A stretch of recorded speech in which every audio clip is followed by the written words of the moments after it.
এবারে নির্বাচনে আলোচিত ২০ জন প্রার্থী যারা বিজয়ী হয়েছেন: হাসনাত আব্দুল্লাহ, কুমিল্লা ৪; নাহিদ ইসলাম, ঢাকা ১১; আক্তার হোসেন, রংপুর ৪; তারেক রহমান, বগুড়া ৬; মির্জা ফখরুল ইসলাম আলমগীর, ঠাকুরগাঁও ১; মির্জা আব্বাস, ঢাকা ৮; আব্দুল হান্নান মাসুদ, নোয়াখালী ৬; আব্দুল্লাহ আল আমিন, নারায়ণগঞ্জ ৪; আতিকুর রহমান মুজাহিদ, কুড়িগ্রাম ২;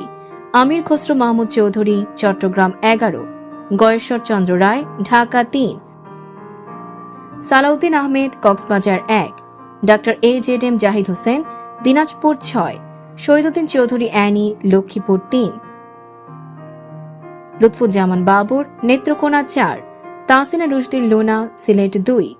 ডা শফিকুর রহমান, ঢাকা ১৫; ATM আজহারুল ইসলাম, রংপুর ২; মোহাম্মদ সেলিম উদ্দিন, সিলেট ৬; মোহাম্মদ আমানুল্লাহ আমান, ঢাকা ২।